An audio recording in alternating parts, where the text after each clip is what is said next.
Kiainyana. Mungu awabariki sana. Nikiangalia umati huu, mliwaachia nyumba zenu. Uzidi kubarikiwa. Hamkuachia hao, mlimwachia Yesu. Mlimkaribisha Yesu kwenye malango yenu. Bwana Yesu awabariki sana. Mubarikiwe. Ndio tunafika mwisho kanisa. Mungu awabariki mnaporudi. Tifaki Tanzania Pentecost Holiness Association Church. Popote mwendapo, mwende na mkono wa Bwana. Popote mwendapo, mkono wa Bwana usiwapungukie. Niseme machache yaliyoko kwenye kitabu hiki, au nisome vitabu tu viwili hapa, tumalize turudi. Mengi tumesikia. Kwa kitabu cha Misali 23 na ule mstari wa 23 tena. Pana maneno machache hapa yapo. Leo tunafunga mkutano sasa, ili tuwe huru turudi na Bwana atutangulie. Misali 23 na mstari wa 23, neno la Mungu linasema, inunue kweli wala usiuze. Naam, hekima na mafundisho na ufahamu. Baba yake mwenye hekima atashangilia, naye azae mtoto mwenye hekima atamfurahia. Na wafurahi baba yako na mama yako, na afurahi aliyekuzaa.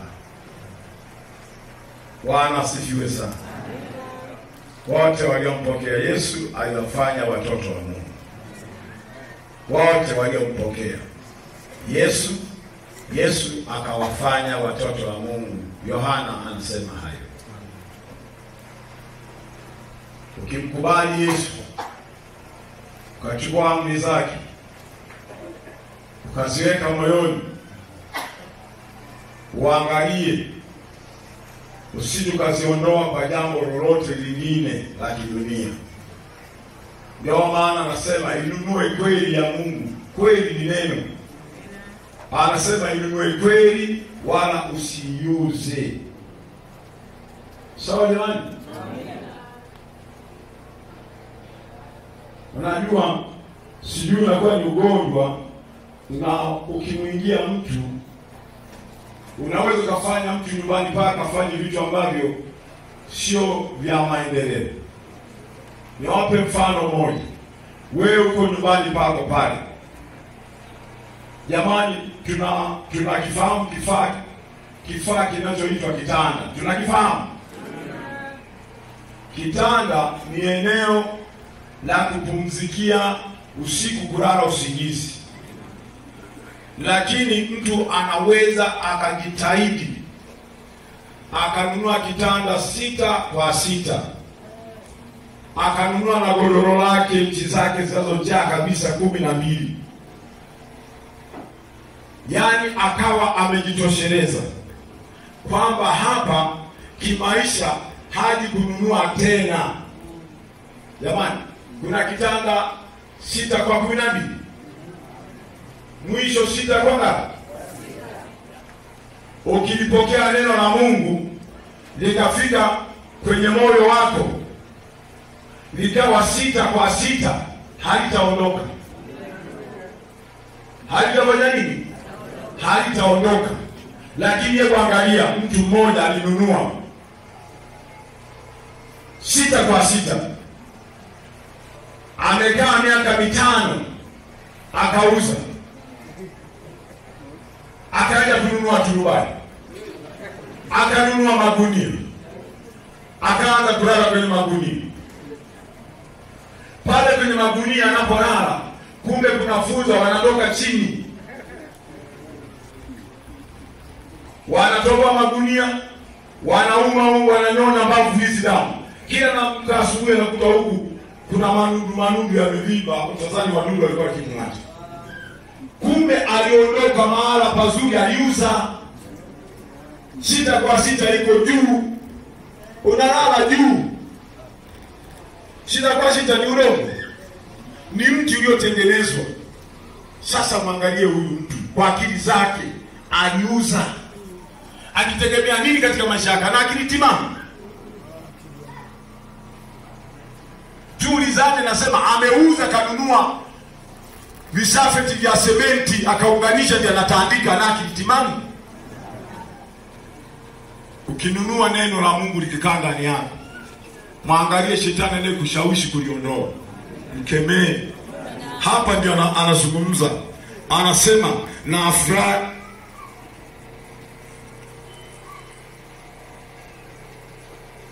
inunue kweli wala usiuze. Naam, hekima na mafundisho na ufahamu viko huko. Kanisa yatakuletea manufaa mazuri. Lakini ukiyaacha hapa ukarudi na tabia zako zile zile, shida iko mbele yako. Ukinunua kitu cha samani usiuze, ili kurudi kwenye uchakavu. Ukiliacha neno la Mungu utarudi kwenye uchakavu. Utachakaa, hata watu watakushangaa. Maana Yesu akikwacha, atakwacha shetani akuchakaze. Hata kwa na habari na wewe. Umejifunza maneno haya kwamba wewe na uzima kiroho na kimwili. Usiuze kwa mambo mengine. Wengine akitoka hapa ibada zitapita wiki 2 ndio atapita kuonekana. Hivi ulikuwa kwenye mkutano wa kiroho au ulikuwa kupoa? Kaache ujambazi wote. Kama uliufuta usiurudie. Bwana asifiwe sana. Halo ukapambania hata unapokuwa nyumbani. Ile ni ahadi imemwagwa tu. Kama umemkosa Roho Mtakatifu hapa, unaporudi endelea kuomba. Utampokea tu. Hii ahadi inaendelea kumiminika kwa wale walio tayari. 2 Kitabu cha Matendo ya Mitume 2 na ule mstari wa 17. Ni maneno ya kuagana jamani. Tunakimbizana na muda tu. Unajua mtu lazima jiandae na muda wa kupumzika na kuanza safari. Anasema itakuwa siku za mwisho, asema Mungu,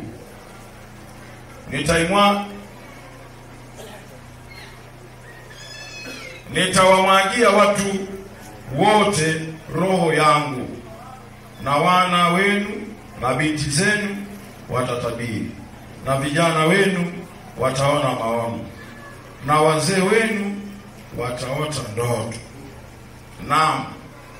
Na siku zile nitawamwagia watumishi wangu wanaume na wanawake roho yangu, nao watatabiri. Naam, nitatoa ajabu katika mbingu juu na ishara katika nchi chini, damu na moto na mvuke na moshi.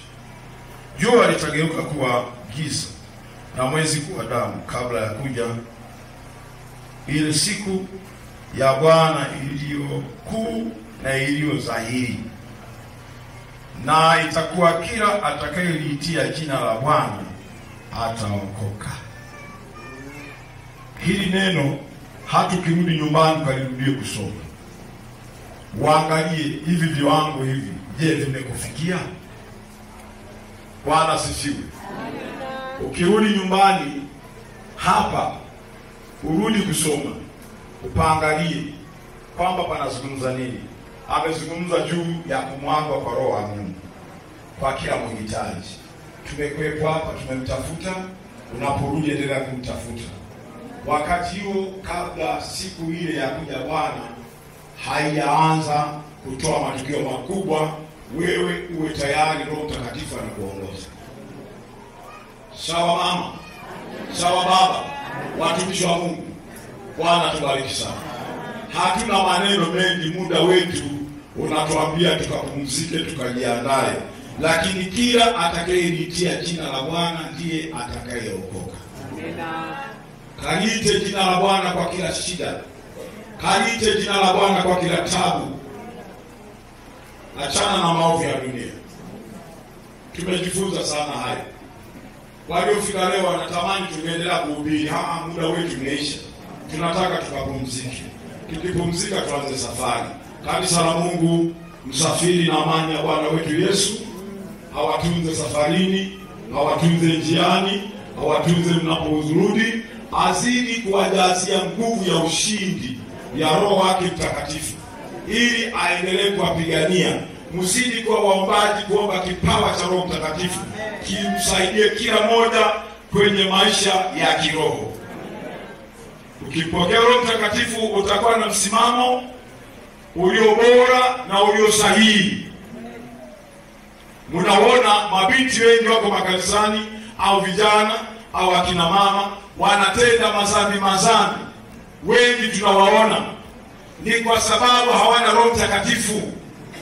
Aliyeokoka, awe kijana awe binti, hawezi kuwa na tamaa ya uzinzi. Kama amekuwa anaoa, kama amekuwa anaolewa, hachafuki. Usijichafue kijana. Amina. Usijichafue binti. Amina. Usijichafue mama. Amen. Hata umasikini usikufanye uchafuke. Watu wanajiuza kwa sababu ya umasikini. Hata mabinti wanajiuza kwa sababu ya fedha.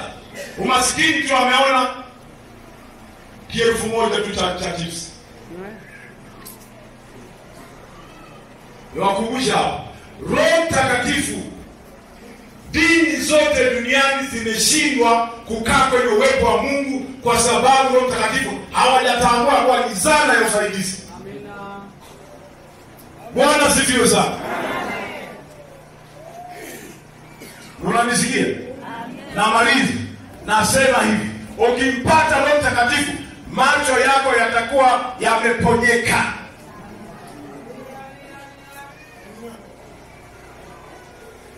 Nakafahamu kadudu fulani kakikaa kwenye bwawa hapa na maji mawili kanacheza namna hii. Sijui anaita ni uso tukutegeregere. Jikukina jikitu. Roho mbelelezwa mwanya mno katini bia anakwenda huko anakwenda kule. Wakati mwingine anakuwa umesimama unakuta kama umepita hata.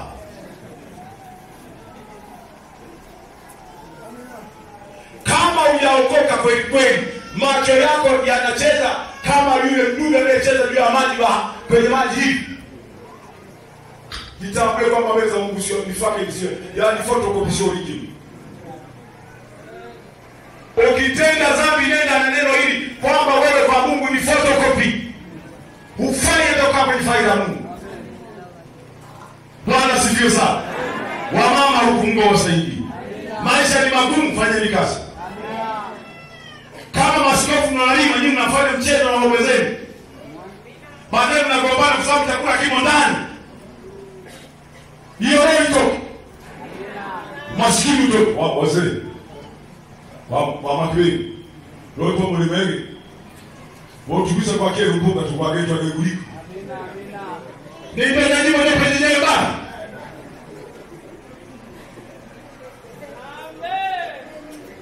Bwana sikuliko makiriku kidogo tupakie mpunga mwingo vikulima watu kunyonyo. Nilipata historia moja kera. Jamani sio nzuri. Lakini sio kwa Wakristo. Nikasema watu wa kera wakoje? Wakasema kera kama baba sio mkulima. Kama mama kaondoka nyumbani eti akaenda huko akamkuta mwenye mpunga akakata siku 2-3. Akileta mpunga na samaki, haulizi hata kama ulikuwa wapi. Anaangalia kula tu, hata kusema mama ulikuwa wapi, umepata wapi hivi ya kula. Hamna. Ni kula tu.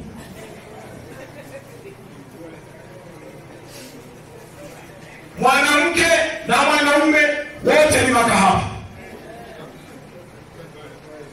Maana huyu anakula vya kahaba. Kahaba ametoka akamletea yeye ni kukaa mkao wa mkeka.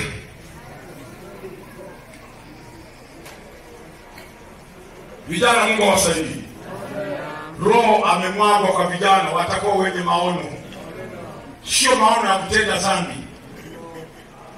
Kijana ogopa usije ukatokea ukampa mtoto wa watu mimba. Ni kosa la jinai, umemharibia maisha. Ndio. Amina amina. Umemharibia maisha ile mtoto. Tena humoi. Nani suko kinengera kia? Atakayenunua debe lako nani? Mabinti Mungu awasaidie. Ukifika wakati, jiweke tayari. nenda kwa mzee wa kanisa. Amina. Kabisa. Binti mwambie mzee wa kanisa, mimi nimekuwa nahitaji maombi, Mungu anipe Mungu. Mwingine kama mimi nakuuliza umemwona wapi?